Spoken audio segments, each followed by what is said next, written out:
Wife imposing her friends and family at husband's residence against his will amounts to cruelty. Calcutta High Court. The Calcutta High Court has held that a wife imposing her friends and family on her husband by having them put up at his residence without his willingness would amount to cruelty. A division bench of Justices Sabyasachi Bhattacharya and Uday Kumar held. The mother of the respondent, wife, would not have lived at the Kolaghat residence of the appellant, husband, if he extorted her pension or the respondent's earned money. In any event, the continued presence of Mosumi Paul, friend, and others of her family at the residence of the husband despite his objection and discomfort on such count is borne out by the records. The appellant husband preferred the present appeal against a judgment and decree dismissing his suit for divorce, which was instituted on the ground of cruelty. The parties married under the Special Marriage Act in 2005 at Nabadweep in their matrimonial home and thereafter shifted to Kolaghat at Mecheda, where the husband has quarters by dint of his service. In 2008, the appellant husband instituted the divorce suit and later the wife sent a complaint against the husband and his family by registered post to the Nabadweep police station. A criminal proceeding was accordingly initiated under Section 498 of the Indian Penal Code. Counsel for the appellant husband submits that throughout the period of the parties' stay together, one Mosumi Paul, a friend of the wife, was imposed on him and used to reside for a substantial period with the husband and wife. The mother of the respondent wife also used to stay with the spouses. It is contended that the wife, instead of spending time with the husband, used to devote most of her family time to Mosumi Paul, which itself constitutes an act of cruelty. Counsel for the appellant further contends that during the period of living together, the respondent wife did not lodge any complaint before any forum but only after receiving the summons of the suit, lodged a false complaint against the appellant and his family, thereby harassing and maligning them without any basis. It was stated that the wife was not interested in a conjugal relationship and or in having a child of the marriage. All of these, according to the husband, cumulatively comprise of cruelty, furnishing sufficient ground for divorce. The desertion of the husband by the wife without reasonable excuse and her refusal to return and resume conjugal life also constitutes cruelty, it is contended. Counsel for the respondent argued that there is no pleading in the plaint by the appellant husband about any cruelty caused by false complaint lodged by the wife. Thus, the evidence on such score cannot be looked into. As an immediate prelude to the lodging of the complaint on 27 October 2008, the wife faced atrocities from her matrimonial family when she went to Nabadweep to take back her goods and stay there. It is submitted that the appellant husband never made any endeavor to come and live with the wife at her official residence in Narkeldanga. It is contended that the wife had to travel daily from far off Kolaghat to her workplace in Sialda before she got her official quarters at Narkeldanga. It was far more convenient for the wife to travel between Narkeldanga and Sialda than from Kolaghat, and as such, she shifted to Narkeldanga. It is argued that the prerogative was on the husband to come and stay with the wife at Narkeldanga, which he chose not to do. It is submitted that there is nothing on record to show that the husband was forcibly turned out by the wife from her Narkeldanga residence. Accordingly, it is submitted that the appellant husband having failed to prove his case of cruelty, the divorce suit was rightly dismissed by the trial judge. Upon adjudicating the case, The bench expressed various objections on the order passed by the trial judge. It was seen that the trial judge had substituted his own views on marriage and morality on the case instead of considering the couple's case as a unique one. Such findings are not based on any material evidence and may be the judge's own convictions, but, as discussed above, the Supreme Court has been categorically holding that ideal couples would not come to the matrimonial court. It is the situation of the particular man and woman before the court which is to be considered, and not utopian notions of a perfect matrimonial life or vague ideals of society, the court said. Accordingly, it allowed the appeal and granted the decree of divorce. Case Mr. Dheeraj Gin vs. Mrs. Tanushri Mujumdar. Case No. FA number 1 of 2022. Citation 2024 Live Law, Call 283. மனைவி தனது நண்பர்கள் மற்றும் குடும்பத்தினரை கணவரின் இல்லத்தில் அவரது விருப்பத்திற்கு எதிராக திணிப்பது கொடுமையானது. கல்கத்தா உயர் நீதிமன்றம். மனைவி தனது நண்பர்கள் மற்றும் குடும்பத்தினரை அவரது விருப்பமின்றி அவரது வீட்டில் வைத்து அவரது மீது திணிப்பது கொடுமையானது என்று கல்கத்தா உயர்நீதிமன்றம் கூறியுள்ளது.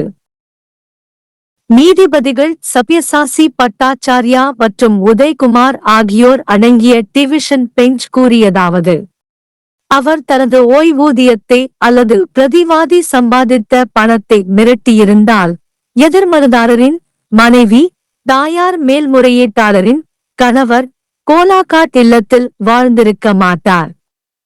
எவ்வாறாயினும் கணவரின் ஆட்சேபனை மற்றும் அசௌகரியம் இருந்த போதிலும் மோசமி பால், நண்பர் மற்றும் அவரது குடும்பத்தைச் சேர்ந்த மற்றவர்களும் அவரது வீட்டில் தொடர்ந்து இருப்பது பதிவுகள் மூலம் உறுதிப்படுத்தப்படுகிறது. மேல்முறையீடு செய்பவர்களவர் தனது விவாகரத்து வழக்கை தள்ளுபடி செய்த தீர்ப்பு மற்றும் ஆணைக்கு எதிரான தற்போதைய மேல்முறையீட்டை விரும்பினார். இது கொடுமையின் அடிப்படையில் நிறுவப்பட்டது. 2005ஆம் ஆண்டு சிறப்பு திருமணச் சட்டத்தின் கீழ் நபத்வீப்பில் தங்கள் திருமண வீட்டில் திருமணம் செய்து கொண்ட இருதரப்பினரும் அதன் பிறகு மெச்சடாவில் உள்ள கோலாகாட்டுக்கு மாற்றப்பட்டனர். அங்கு கணவருக்கு அவரது சேவையின் மூலம் குடியிருப்புகள் உள்ளன. 2008ஆம் ஆண்டில் மேல்முறையீட்டாளர் விவாகரத்து வழக்கை தொடங்கினார். பின்னர் மனைவி கணவன் மற்றும் அவரது குடும்பத்தினருக்கு எதிராக நபத்வீப் காவல் நிலையத்திற்கு பதிவு தபால் மூலம் புகார் அனுப்பினார். அதன்படி இந்திய தண்டனைச் சட்டத்தின் 49(8) பிரிவின் கீழ் குற்றவியல் நடவடிக்கை தொடங்கப்பட்டது. தரப்பினர் ஒன்றாக தங்கியிருந்த காலம் முழுவதும் மனைவியின் தோழியான மோசுமி பால் அவர் மீது திணிக்கப்பட்டதாகவும் கணவன் மனைவியுடன் கணிசமான காலம் தங்கியிருப்பதாகவும் மேல்முறையீட்டாளர் கணவனின் வழக்கறிஞர் கூறுகிறார். பிரதிவாதி மனைவியின் தாயம் வாழ்க்கை துணைகளுடன் தங்கியிருந்தார். மனைவி கணவனுடன் நேரத்தை செலவிடுவதற்கு பதிலாக தனது குடும்ப நேரத்தை மோசுமி பாலனுக்காக ஒதுக்கியதாக வாதிடப்படுகிறது. இது ஒரு கொடுமையான செயலாகும். மேல்முறையீட்டாளரின் வழக்கறிஞர் மேலும் வாதிடுகையில், எதிர்மனுதாரர் மனைவி இணைந்து வாழும் காலத்தில் எந்த மன்றத்திலும் புகார் அளிக்கவில்லை. ஆனால் வழக்கின் சம்மனை பெற்ற பின்னரே மேல்முறையீட்டாளர் மற்றும் அவரது குடும்பத்தினர் மீது தவறான புகாரை பதிவு செய்து துன்புறுத்தினார். எந்த அடிப்படையும் இல்லாமல் அவர்களை இழிவுபடுத்துகிறது. மனைவிக்கு தாம்பத்திய உறவு மற்றும் அல்லது திருமணத்தில் குழந்தை பெற்றுக் கொள்வதில் ஆர்வம் இல்லை என்று கூறப்பட்டது. இவை அனைத்தும் கணவரின் கூற்றுப்படி ஒட்டுமொத்தமாக கொடுமையை உள்ளடக்கியது. விவாகரத்துக்கான போதுமான ஆதாரத்தை அளிக்கிறது. நியாயமான காரணமின்றி மனைவியால் கணவனை விட்டு விலகிச் செல்வதும் அவள் திரும்பி வந்து தாம்பத்திய வாழ்க்கையை தொடர மறுப்பதும் கொடுமையானது. அது வாதிடப்படுகிறது. மனைவி அளித்த பொய் புகாரால் ஏற்படும் கொடுமை குறித்து மனுதாரர் மனுவில் எந்த மனுவும் இல்லை என்று எதிர்தரப்பு வழக்கறிஞர் வாதிட்டார். எனவே அத்தகைய மதிப்பெண்ணில் உள்ள ஆதாரங்களை பார்க்க முடியாது. அக்டோபர் 27, 2008 அன்று புகார் அளித்ததற்கு உடனடி முன்னோடியாக மனைவி தனது பொருட்களை திரும்ப எடுத்துக்கொண்டு அங்கேயே தங்குவதற்காக நபத்வீப் சென்றபோது அவரது திருமண குடும்பத்திலிருந்து கொடுமைகளை எதிர்கொண்டார்.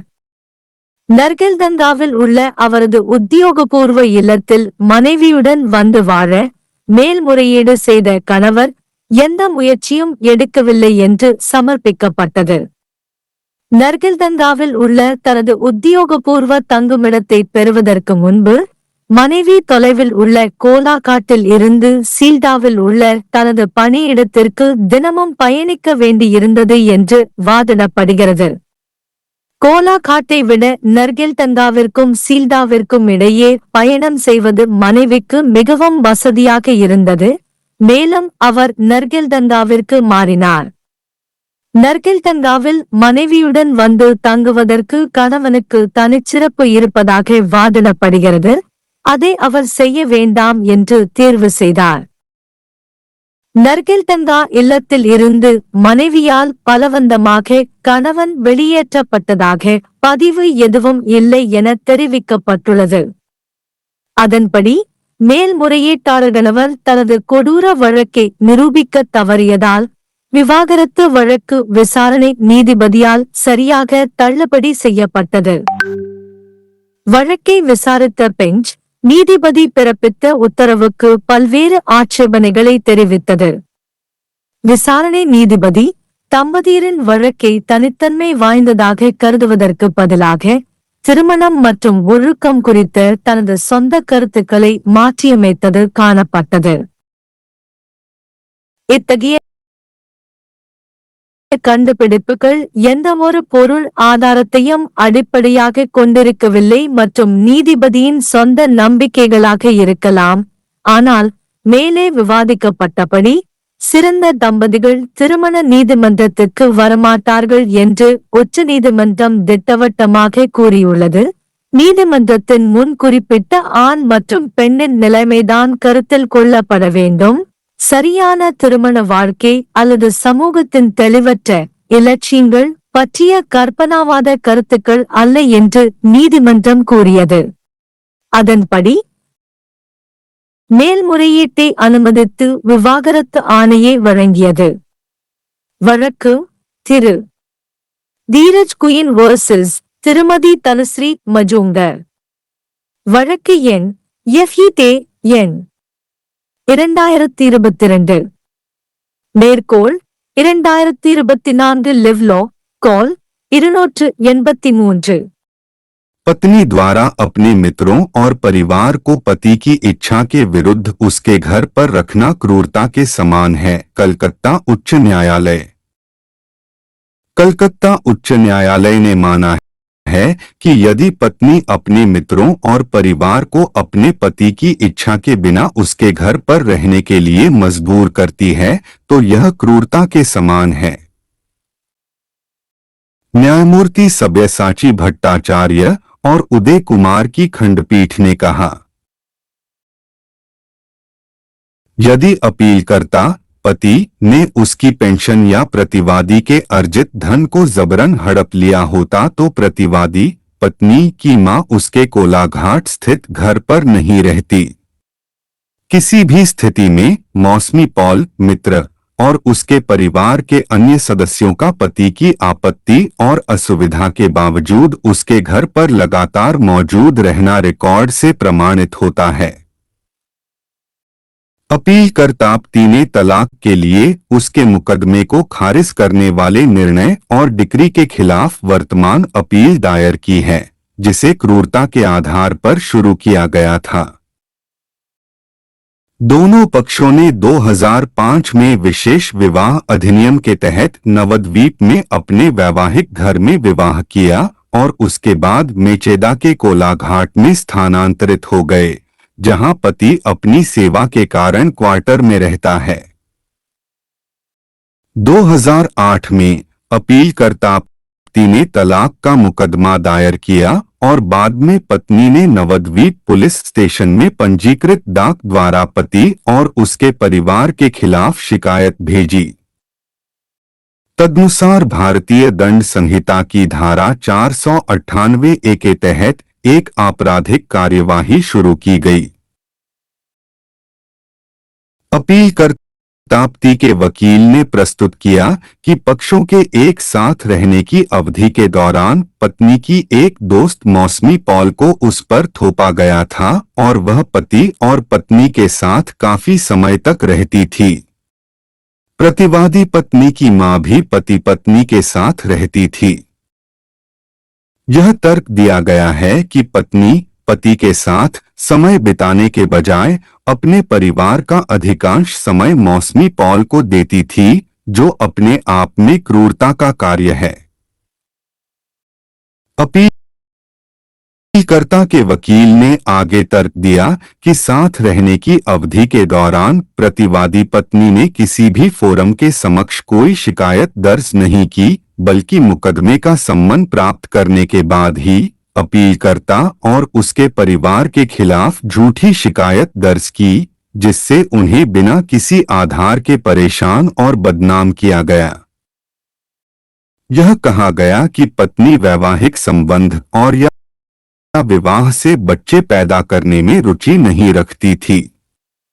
पति के अनुसार ये सभी चीजें कुल मिलाकर क्रूरता का गठन करती हैं, जो तलाक के लिए पर्याप्त आधार प्रदान करती हैं।